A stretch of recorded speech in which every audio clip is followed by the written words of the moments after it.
Today we are going to start group theory. So first point of this group theory is symmetry element जो हम इस chapter में discuss करेंगे. Second is point group. Third is group multiplication. Fourth, representation of group. And fifth is character table. Sixth is reduction of reducible representation into irreducible representation. And next part is application of group theory. तो ये 7 part हम group theory में discuss करेंगे जो कि बहुत ज़्यादा important है नेट गेट एंड और कॉम्पिटिटिव एग्ज़ाम के लिए और एज वेल एज जो एमएससी के स्टूडेंट है वो भी इसको गो थ्रू कर सकते हैं और बीएससी के स्टूडेंट के लिए भी है. सो आइए स्टार्ट करते हैं इसके फर्स्ट पॉइंट से जो कि है symmetry element. Symmetry element. So symmetry element में हम कौन कौन से एलिमेंट देखते हैं. फर्स्ट, एक्सिस ऑफ सिमेट्री जिसको हम शॉर्टकट फॉर्म में EOS भी बोलते हैं. और ये किस वजह से होता है? रोटेशन की वजह से. Rotation. Second, plane of symmetry. Plane of symmetry जिसको हम शॉर्ट फॉर्म में POS भी बोलते हैं. ये किसकी वजह से होता है? रिफ्लेक्शन की वजह से. Reflection. Third, centre of symmetry. Centre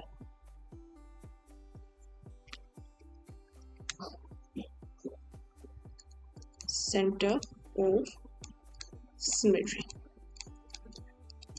इसको शॉर्ट फॉर्म में COS भी बोलते हैं. और ये किसकी वजह से होता है? इन्वर्जन की वजह से. इन्वर्जन. और fourth one is improper axis of symmetry. Improper axis of symmetry. So आइए हम देखते हैं अब इसका वन बाय वन. जैसे फर्स्ट है हमारे axis of symmetry. Axis of symmetry. So axis of symmetry में क्या होता है? कोई इमेजिनरी एक्सिस है वो पास करवाई जाती है मॉलिक्यूल सिमेट्रिकल मॉलिक्यूल से और वो रोटेशन होती है जो कि एक इक्विवेलेंट ओरिएंटेशन देती है. तो हम इसको रेट कर सकते हैं any imaginary axis which passed through the molecule symmetrically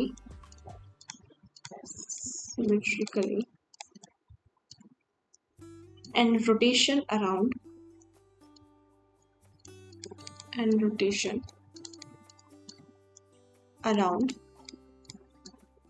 which gives an equivalent orientation.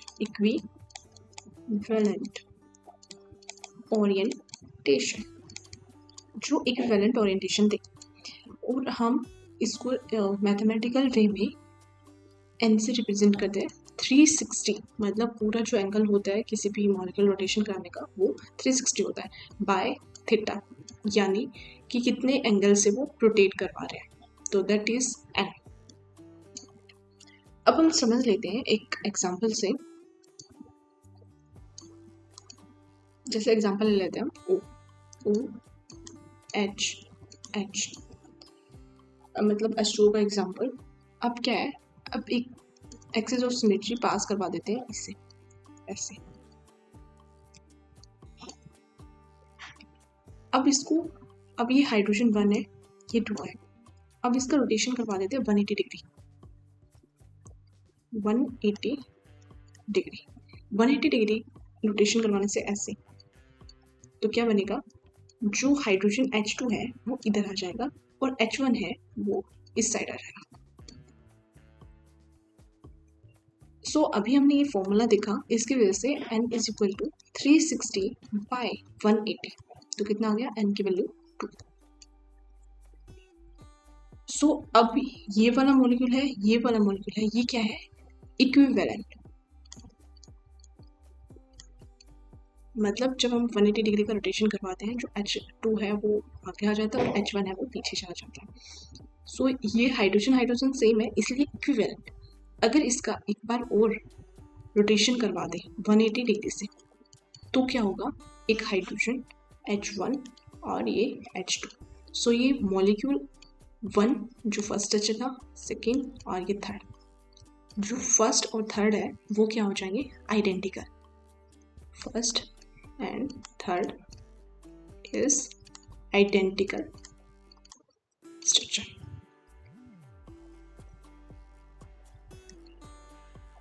अब क्या होता है, एक एक्सिस ऑफ सिमेट्री में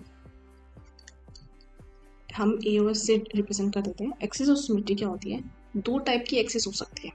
first one principal axis, second one subsidiary axis. Principal axis जिसका ऑर्डर हाईएस्ट हो,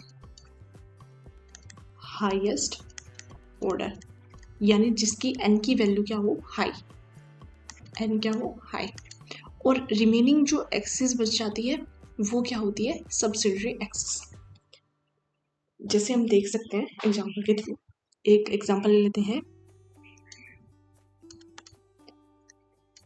PtCl4 2 नेगेटिव का। तो ये क्या है, एक प्लेटिनियम इधर आ गया, chlorine chlorine chlorine and chlorine, यहाँ 2 नेगेटिव। ओके, सो अब क्या है, एक एक्सिस, जैसे दूसरे कलर से समझ सकते हैं, ये एक्सिस हम यानी C4 से रोटेट करवा सकते हैं। यानी जब हम इसकी 120 की रोटेशन, 90 डिग्री की रोटेशन करवाते हैं, तो ये क्या देते हैं, एक इक्विवेलेंट स्ट्रक्चर देते हैं। यानी जब ये C1 C2 C3 Cl4 है, तो जब हम C4 रोटेशन करवाते हैं तो C4 इधर मतलब इक्विवेलेंट स्ट्रक्चर देगा। तो एक एक्सिस है तो C4 है। अब क्या हो सकती है, एक एक्सिस इधर प्रेजेंट हो सकती है, यानी जो ये आगे वाले क्लोरीन है वो बैक साइड चले जाएंगे, यानी ये C2 एक्सिस प्रेजेंट होगी इधर, और सिमिलरली ऐसे भी C2, ऐसे भी C2 और ऐसे भी C2। तो जिसका ऑर्डर ज़्यादा होता है वो एक प्रिंसिपल एक्सिस होती है। तो यहाँ प्रिंसिपल एक्सिस क्या होगी, प्रिंसिपल एक्सिस वो होगी C4 एंड सब्सिडियरी एक्सिस। अब जो सब्सिडियरी एक्सिस है वो कितनी प्रेजेंट है, एक इधर प्रेजेंट होगी, एक इधर प्रेजेंट होगी, और दो जो क्लोरीन प्लेटिनियम क्लोरीन से पास होती हुई होगी इस साइड और इस साइड, तो कितनी हो जाएगी, 4 C2 एक्सिस प्रेजेंट हो जाएगी। तो सब्सिडियरी एक्सिस और प्रिंसिपल एक्सिस। सिमिलरली हम एक और एग्जांपल से देख सकते हैं, जैसे हमारे पास हो गई एक बेंजीन ले लेते हैं। ओके, जब हम इस सेंटर से कोई एक्सिस पास करवाते हैं तो वो क्या होगी, C6 होगी। मतलब जब हम C6 करेंगे तब हमारे पास आइडेंटिकल स्ट्रक्चर आएगा। तो इसकी जो प्रिंसिपल एक्सिस होगी वो हो जाएगी C6, क्योंकि इसका ऑर्डर हाई है, और बाकी C2 प्रेजेंट हो जाएगी इधर से इधर से इधर से और बिटवीन द एंगल। तो यहाँ पर सब्सिडियरी एक्सिस हो जाएगी, वो होगी 6C2।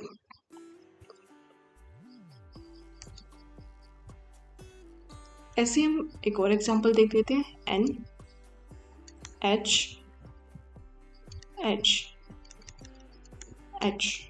एक लोन पेयर प्रेजेंट होगा NH3 के अंदर।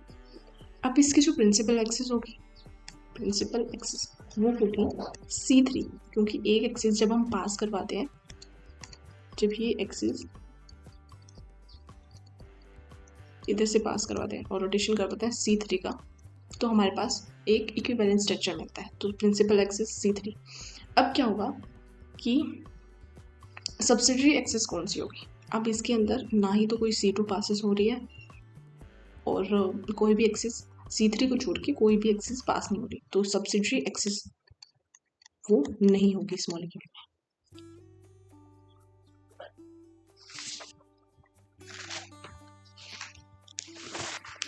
अब आते हैं सेकंड वन, जो है हमारा plane of symmetry. Second, plane of symmetry. So plane of symmetry में क्या होता है, प्लेन बहुत सारे में प्रेजेंट होता है, जैसे कि वर्टिकल प्लेन ऑफ सिमेट्री हो गया, जैसे कि वर्टिकल प्लेन ऑफ सिमेट्री, जो क्या होता है, पैरेलल होता है, parallel to principal axis, parallel to principal axis.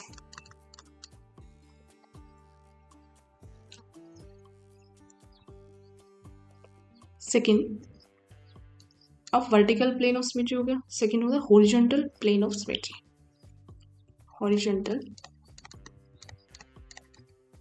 इसको रिप्रेजेंट करते हैं सिग्मा से, horizontal plane of symmetry. So इसके अंदर क्या होता है, सिग्मा एच से रिप्रेजेंट करते हैं इसको, सिग्मा वी से, क्योंकि ये वर्टिकल है तो सिग्मा वी, और हॉरिजॉन्टल है तो सिग्मा एच से। ये क्या होता है, perpendicular to principal axis, perpendicular to principal axis. Third, dihedral principal axis, dihedral plane of symmetry. So इसको रिप्रेजेंट करते हैं सिग्मा डी से, और क्या होता है, ये vertical plane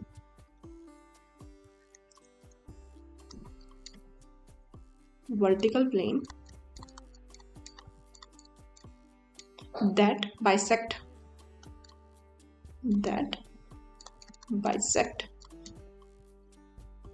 the angle between two C2 axis। जैसे हमने एक वो देखा, PTCl4 देखा, एक एग्जांपल के थ्रू समझते हैं इसको। जैसे हमने PTCl, Cl और Cl। सो इसके अंदर एक एक्सिस ये पास हो रही थी जो कि परपेंडिकुलर टू प्लेन थी। तो अगर हमारे पास ये एक्सिस है, इसके परपेंडिकुलर हो, यानी इधर इसके पैरेलल मतलब इसी लाइन से, मतलब एक्सिस से पास करते हुए प्लेन हो, तो उसे वर्टिकल प्लेन कह देंगे। यानी जो पीटी को ही कट कर रही हो वो हो गया vertical plane, this is called vertical, sigma we.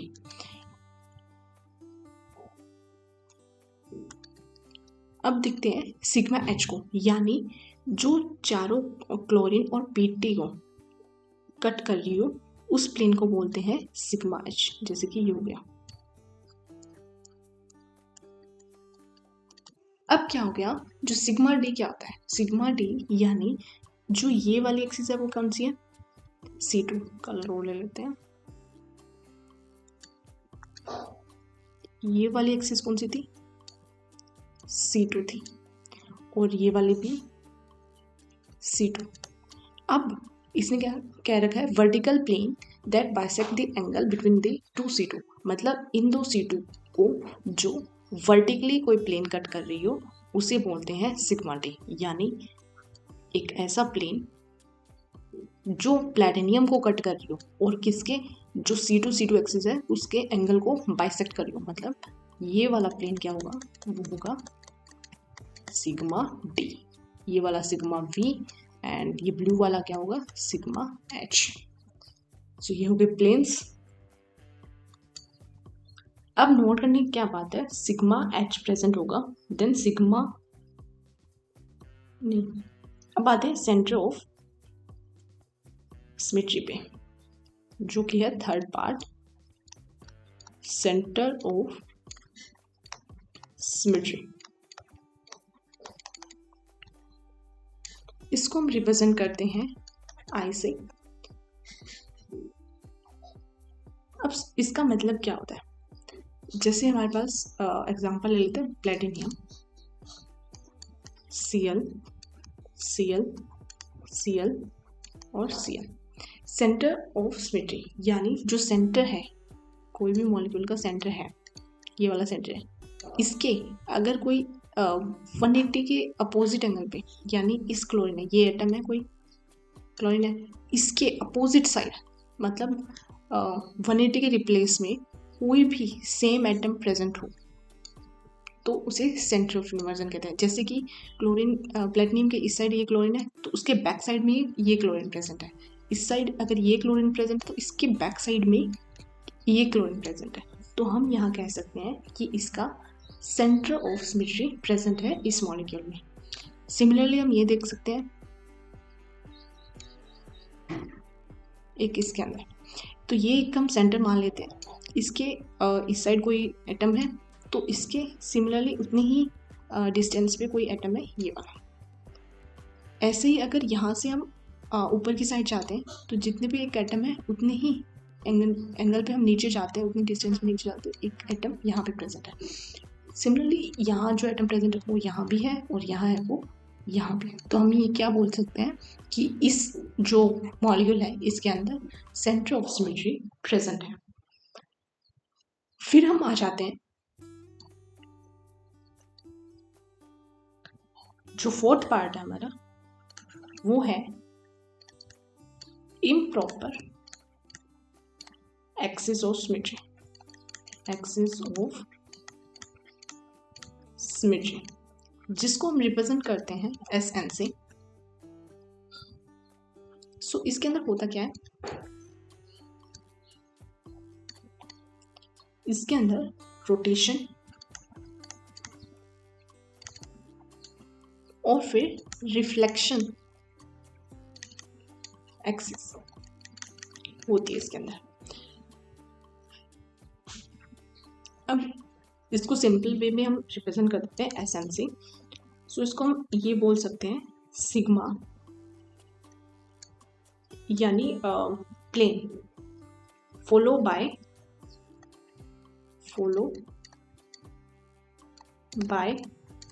Perpendicular rotation, यानी पहले प्लेन पास कर दे और फिर उसका रोटेशन करवा दे। तो ये बन गया CN इंटू सिग्मा। सेकेंड ये हो सकता है कि पहले हम रोटेशन करवा दें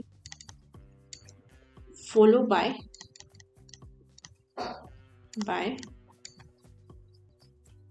रिफ्लेक्शन, परपेंडिकुलर रिफ्लेक्शन, यानी पहले हम रिफ्लेक्शन यानी sigma then perpendicular axis pass करें, दैट इज CN। तो ये भी हो सकता है। फिर हमारे क्या होता है, अब हम इसको कैसे देख सकते हैं, प्रिंसिपल एक्सिस को और इम्प्रॉपर एक्सिस ऑफ सिमेट्री को एक साथ। जैसे CN होता है principal axis, CN is principal axis, तो जितने CN प्रेजेंट होंगे उतने ही नंबर ऑफ SN प्रेजेंट होंगे। या फिर अगर उसके अंदर सिग्मा H प्रेजेंट है, SN, if sigma H present, SN होंगे जब सिग्मा H प्रेजेंट होंगे। फिर S2N होंगी जब if सिग्मा H एब्सेंट होंगे। तो ये है एक इम्प्रॉपर एक्सिस ऑफ सिमेट्री। इसका एक एग्जाम्पल हो सकता है CH4, जिसके अंदर जैसे ये कार्बन होता है, एक क्यूब के थ्रू समझ सकते हैं। जैसे हमारे पास एक क्यूब है,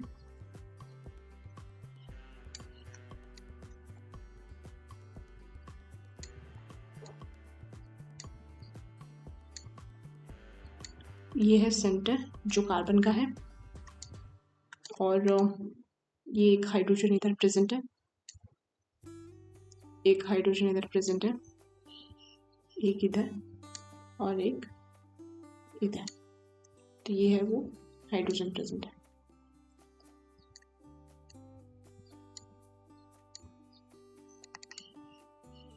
सो अब अगर इसके अंदर क्या हो सकता है, C2 एक्सेस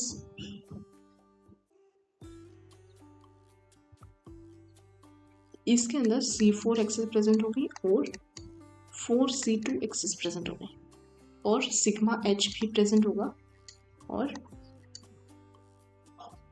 सो इसकी वजह से S4 भी प्रेजेंट होगा। तो ये वाले कुछ एलिमेंट्स जो सिमेट्रिकल और प्रेजेंट होंगे, सिमेट्री एलिमेंट्स प्रेजेंट होंगे,